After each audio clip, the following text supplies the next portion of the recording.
తెలంగాణ ఆర్థిక పరిస్థితి నిజంగా బలంగానే ఉందా లేక లెక్కల్లో పెద్ద గందరగోళమా? 297 కోట్ల మిగులు ఉంటుందని అంచనా, కానీ వాస్తవంలో 9420 కోట్ల భారీ లోటు.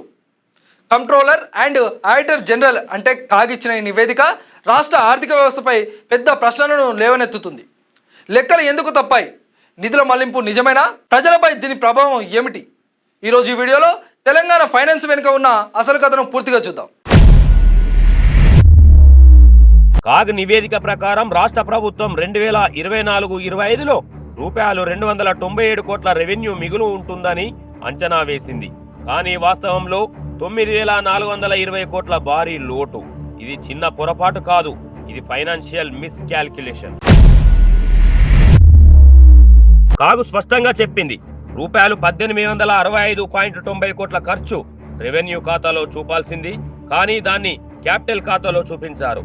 అలాగే రూపాయలు 109.88 కోట్ల క్యాపిటల్ ఖర్చు రెవెన్యూ ఖాతాలో చూపించారు.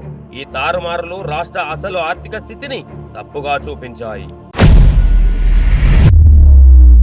రెవెన్యూ ఆదాయం రూపాయలు 167,804 కోట్లు, రెవెన్యూ వ్యాయం రూపాయలు 177,224 కోట్లు.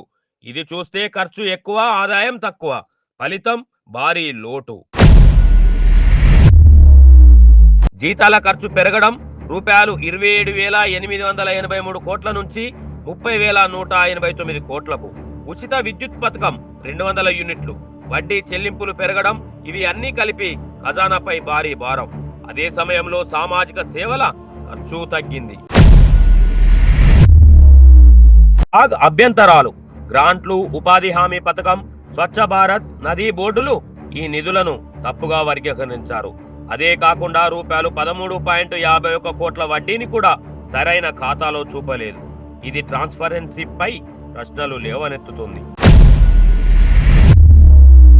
2018-19లో రూపాయలు 4,337 కోట్లు మిగులు, 2022-23లో రూపాయలు 5,943 కోట్లు మిగులు, 2023-24లో 779 కోట్లు మిగులు. కానీ 2024-25లో భారీ లోటు.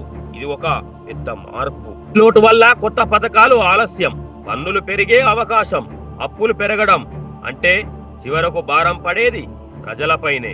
తెలంగాణ ఆర్థిక పరిస్థితి నిజంగా కంట్రోల్లో ఉందా లేక లెక్కలు తప్పిపోయాయా? 9,420 కోట్ల లోటు ఇది ఒక నెంబర్ మాత్రమే కాదు, ఇది ఒక హెచ్చరిక. ప్రభుత్వానికి ఇది అలర్ట్, ప్రజలకు ఇది అవగాహన. దీనిపై మీ అభిప్రాయం ఏంటో కామెంట్లో తెలపండి. Thank you. అధికారులు మీ సమస్యలను పట్టించుకోవట్లేదా? నెలల తరబడి మిమ్మల్ని ఇబ్బంది పెడుతున్నారా? మీ సమస్యకు ఎవరు స్పందించడం లేదా? అయితే ఆలస్యం చేయకుండా వెంటనే క్యూన్యూస్కు కాల్ చేయండి. సంప్రదించాల్సిన నెంబర్లు 8143001981. మీ తరపున మేము బాధ్యత తీసుకొని మీ సమస్యను అధికారుల దృష్టికి తీసుకెళ్తాం. పబ్లిక్ వాయిస్, సామాన్యుడి ప్రశ్నాస్త్రం, ప్రతి గురువారం ఉదయం 11 గంటలకు మీ క్యూన్యూస్లో.